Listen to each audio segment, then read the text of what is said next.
et la communion de l'Esprit Saint soit toujours avec vous. Et avec votre esprit. Près de toi, Seigneur, se trouve le pardon.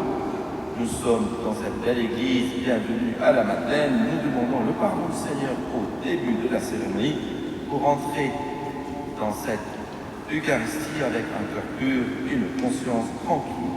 Ensemble, nous disons: je confesse à Dieu Tout-Puissant, je reconnais devant vous, frères et sœurs, que j'ai péché en pensée, en parole, par action et par omission. Oui, j'ai fait mon péché. C'est pourquoi je supplie la bienheureuse Vierge Marie, les anges et tous les saints, et vous aussi, frères et sœurs, de prier pour moi, le Seigneur, notre Dieu. Que Dieu Tout-Puissant nous fasse miséricorde, qu'il nous pardonne nos péchés et nous conduise à la vie éternelle.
prions ensemble. Nous t'en prions, Seigneur, que ta grâce nous devance et qu'elle nous accompagne toujours pour nous rendre attentifs à faire le bien sans relâche. Par Jésus-Christ, ton Fils, notre Seigneur, qui vit et règne avec toi dans l'unité du Saint-Esprit, Dieu pour les siècles des siècles. Amen.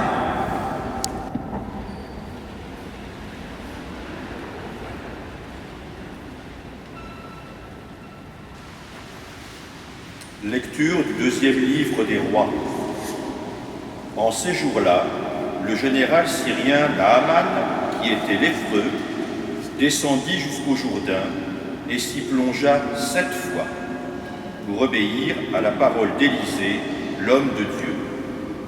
Alors sa chair redevint semblable à celle d'un petit enfant. Il était purifié. Il retourna chez l'homme de Dieu avec toute son escorte. Il entra et se présenta devant lui en déclarant : « Désormais, je le sais, il n'y a pas d'autre Dieu sur toute la terre que celui d'Israël. Je t'en prie, accepte un présent de ton serviteur. » Mais Élisée répondit : « Par la vie du Seigneur que je sers, je n'accepterai rien. » Naaman le pressa d'accepter, mais il refusa. Naaman dit alors : « Puisque c'est ainsi, permets que ton serviteur emporte de la terre de ce pays autant que 2 mulets peuvent en transporter. Car je ne veux plus offrir ni holocauste, ni sacrifice à d'autres dieux qu'au Seigneur Dieu d'Israël. » Parole du Seigneur.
Lecture de la deuxième lettre de saint Paul apôtre à Timothée.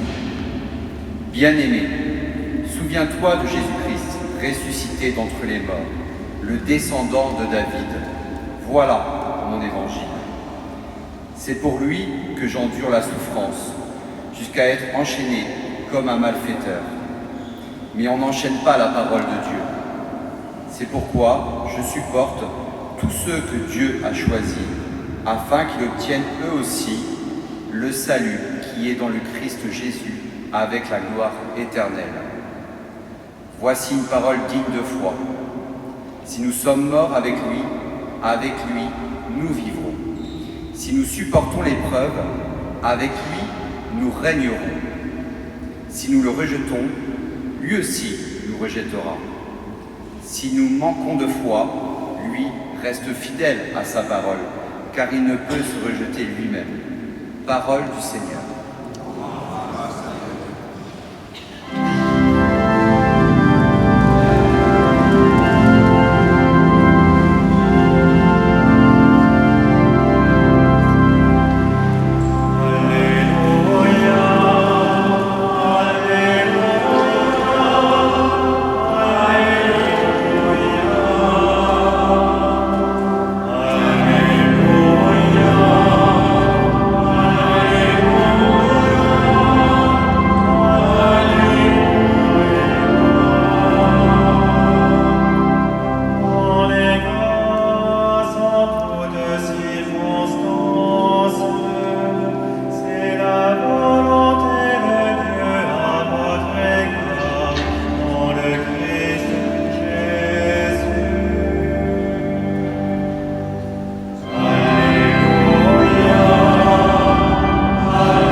En ce temps-là, Jésus marchant vers Jérusalem, traversait la région située entre la Samarie et la Galilée. Comme il entrait dans un village, 10 lépreux vinrent à sa rencontre. Ils s'arrêtèrent à distance et lui crièrent : « Jésus, Maître, prends pitié de nous !» À cette vue, Jésus leur dit : « Allez vous montrer aux prêtres. » En cours de route, ils furent purifiés. L'un d'eux, voyant qu'il était guéri, revint sur ses pas en glorifiant Dieu à pleine voix. Il se jeta face contre terre aux pieds de Jésus en lui rendant grâce. Or, c'était un Samaritain. Alors, Jésus prit la parole en disant : « Tous les 10 n'ont-ils pas été purifiés ?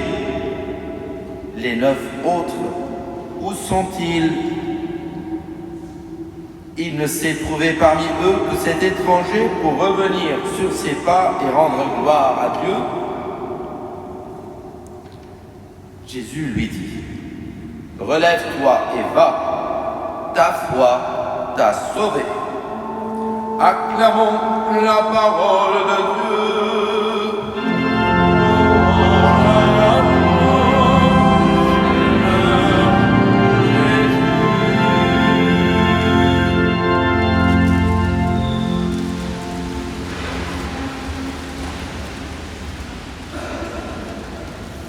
Relève-toi et va, ta foi t'a sauvé.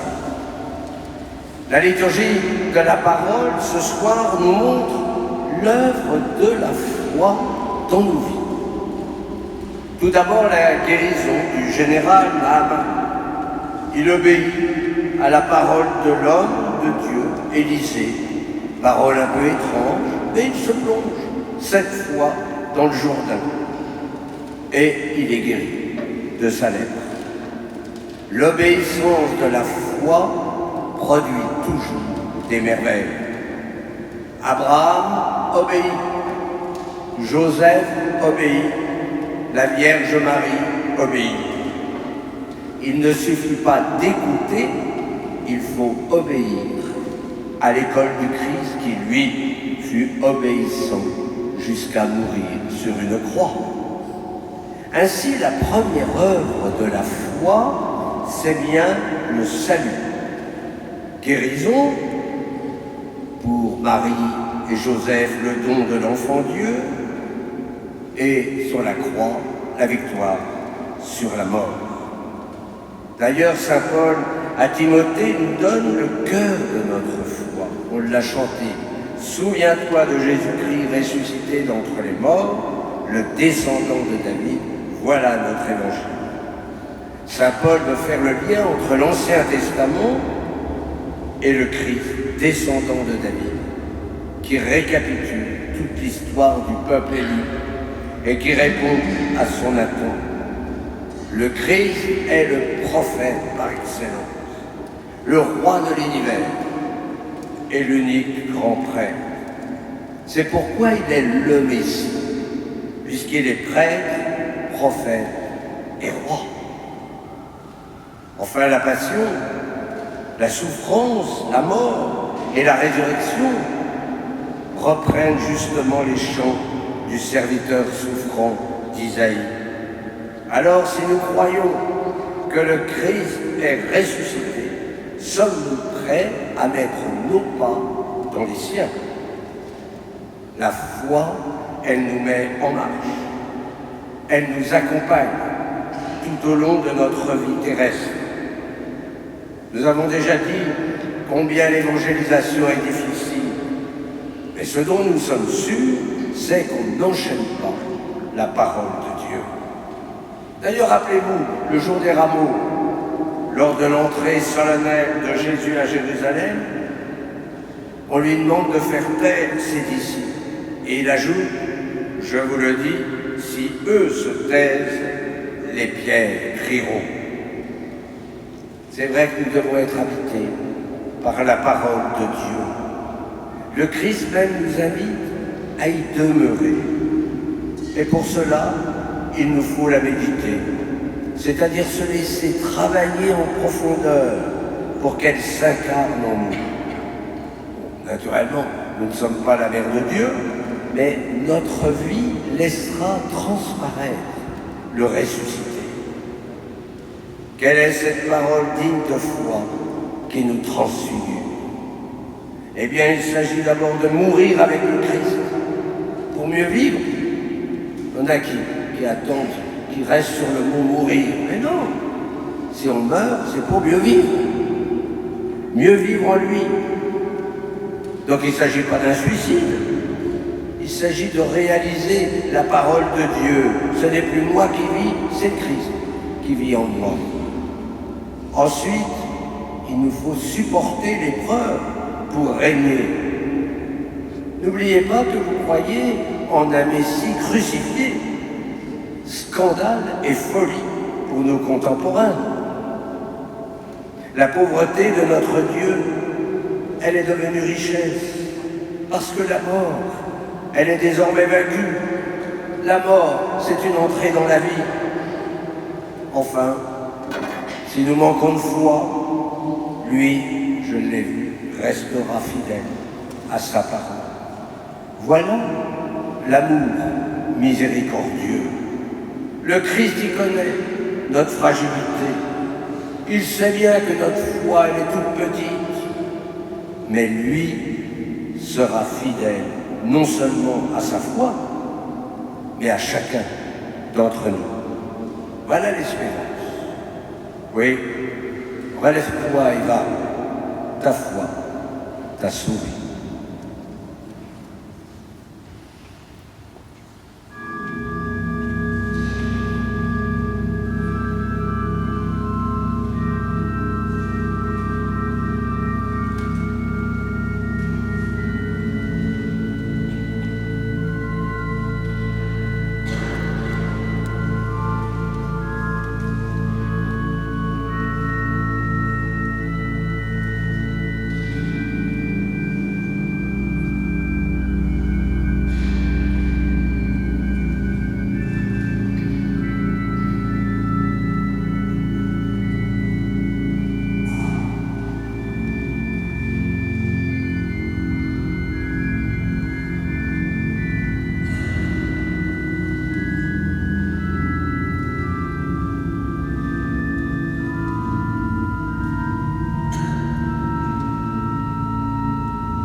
foi avec le symbole des apôtres. Je crois en Dieu, le Père Tout-Puissant, Créateur du ciel et de la terre, et en Jésus-Christ, son Fils unique, notre Seigneur, qui a été conçu du Saint-Esprit, est né de la Vierge Marie, a souffert sous Ponce Pilate, a été crucifié, est mort et a été enseveli, est descendu aux enfers. Le troisième jour est ressuscité des morts, est monté aux cieux, est assis à la droite de Dieu le Père Tout-Puissant, d'où il viendra juger les vivants et les morts. Je crois en l'Esprit Saint, à la Sainte Église catholique, à la communion des saints, à la rémission des péchés, à la résurrection de la chair, à la vie éternelle. Amen. Frères et sœurs, rassemblés pour la prière commune, supplions le Seigneur très bon pour nous-mêmes et pour tous les hommes.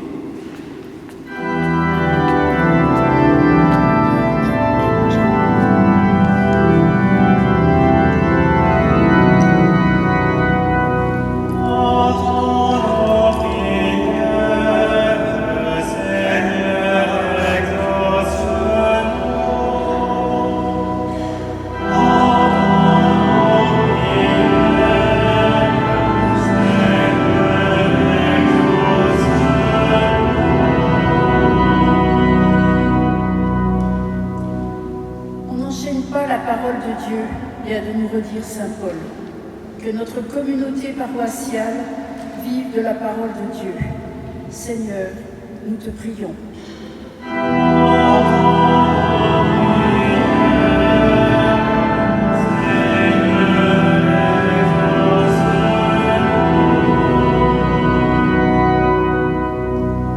Relève-toi et va, ta foi t'a sauvé.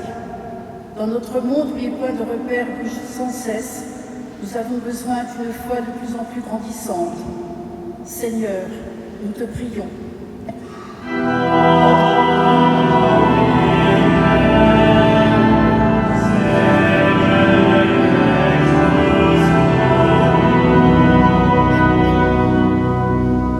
En cette fin de visite pastorale, demandons au Seigneur de grandir dans la communion entre tous. Seigneur, nous te prions.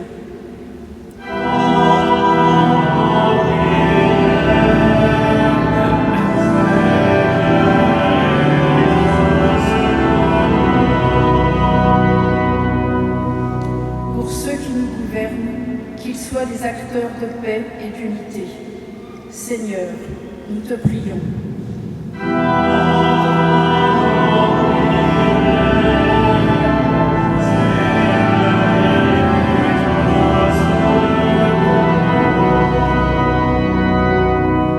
Écoute, Seigneur, les prières que tu inspires toi-même à ton Église, et dans ta bonté d'aide les exaucer par Jésus le Christ, notre Seigneur.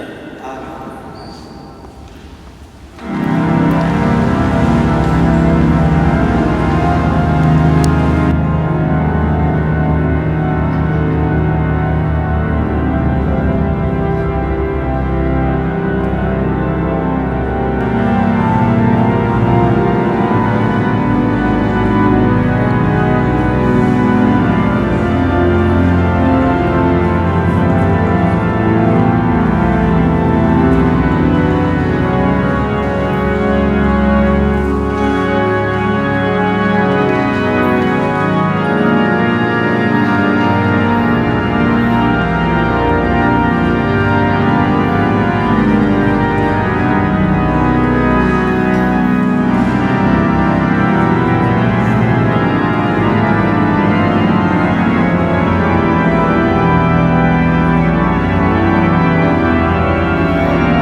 soit agréable à Dieu le Père Tout-Puissant.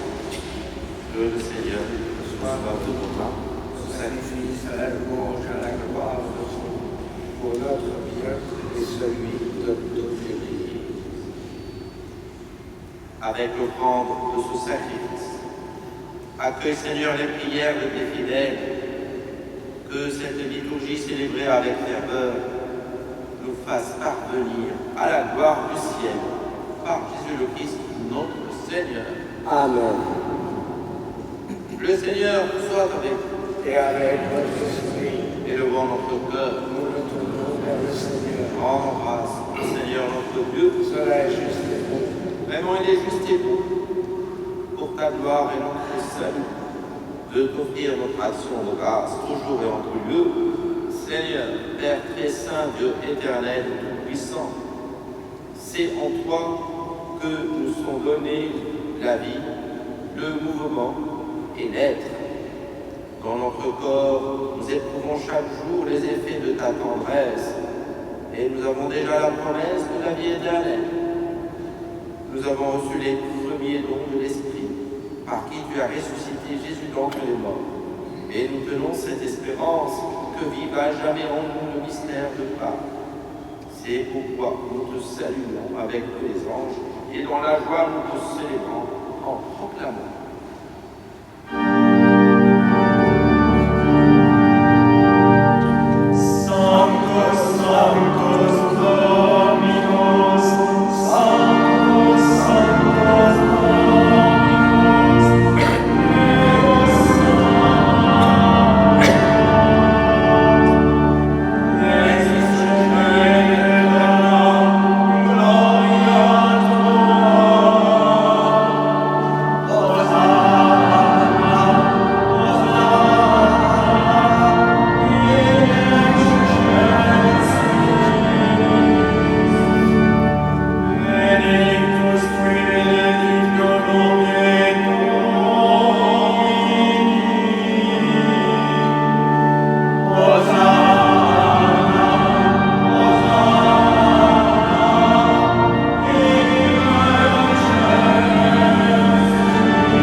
Rassemblés devant toi et dans la communion de toute l'Église, nous célébrons le jour où le Christ est ressuscité d'entre les morts. À lui, que tu as élevé à ta droite, nous te prions. Sanctifie ces offrandes en répandant sur elle ton esprit, qu'elle devienne pour nous le corps et le sang de Jésus le Christ, notre Seigneur. Au moment d'être livré, et d'entrer librement dans sa passion, il prit le pain, il rendit grâce, il le rompit et le donna à ses disciples en disant : « Prenez et mangez-en tous, ceci est mon corps, livré pour vous. »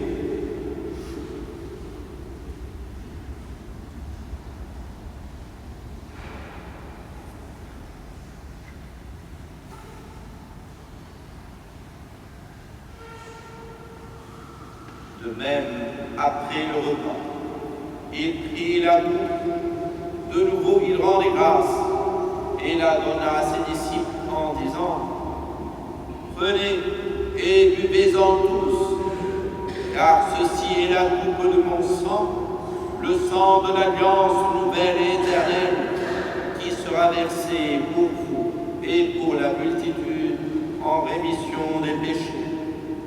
Vous ferez cela en mémoire de moi. »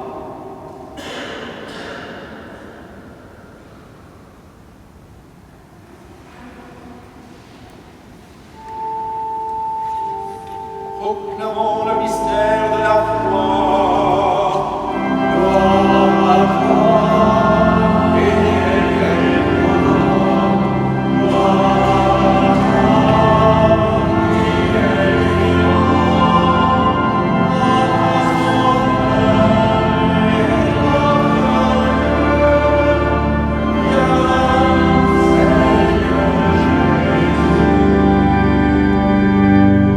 en faisant ainsi mémoire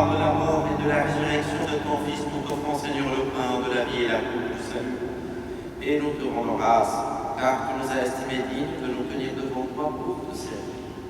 Humblement, nous te demandons qu'en ayant part au corps et au sang du Christ, nous soyons rassemblés par l'Esprit Saint en un seul corps. Souviens-toi, Seigneur, de ton Église répandue à travers le monde. Fais-la grandir dans ta charité en union avec notre pape Léon, notre évêque Laurent et tous les évêques, les prêtres et les diacres. Souviens-toi aussi de nos frères et sœurs qui se sont endormis dans l'espérance de la résurrection.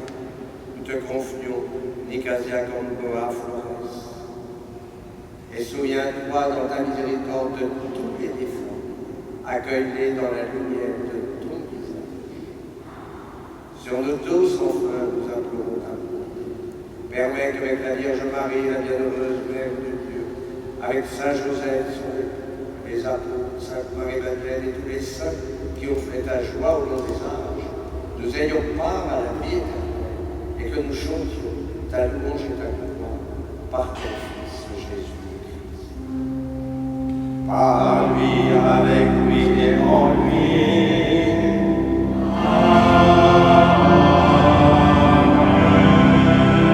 À toi, Dieu le Père Tout-Puissant, dans l'unité du Saint-Esprit.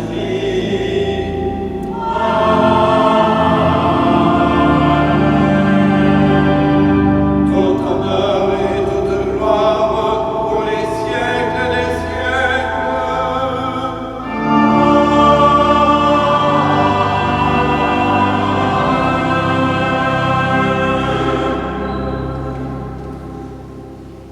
Comme nous l'avons appris du Sauveur, et selon son commandement nous osons dire: Notre Père qui es aux cieux, que ton nom soit sanctifié, que ton règne vienne, que ta volonté soit faite sur la terre et sur le ciel. Donne-nous aujourd'hui notre pain quotidien. Pardonne-nous nos offenses, comme nous pardonnons aussi à ceux qui nous ont offensés. Et ne nous laisse pas entrer en tentation, mais délivre-nous du mal. Délivre-nous de tout mal, Seigneur, et donne la paix à notre temps. Soutenu par ta miséricorde, nous serons libérés de tout péché, à l'abri de toute épreuve.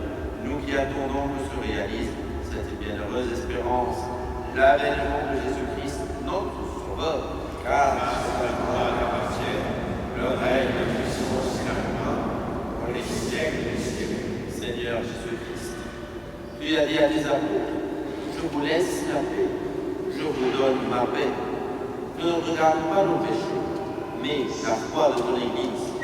Pour que ta volonté s'accomplisse, donne-lui toujours cette paix et conduis-la vers l'unité parfaite, toi qui vis et règnes pour les siècles des siècles. Amen. Que la paix du Seigneur soit toujours avec vous et avec votre esprit. Frères et sœurs, dans la charité du Christ, échangeant un signe de paix.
Voici l'agneau de Dieu. Voici celui qui enlève les péchés du monde. Heureux les invités au repas des noces de la lune. Seigneur, je ne suis pas de recevoir le roi, mais seulement une parole et je serai guéri de le corps. Là, pour la vie éternelle.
Ensemble, nous rendons grâce au Seigneur.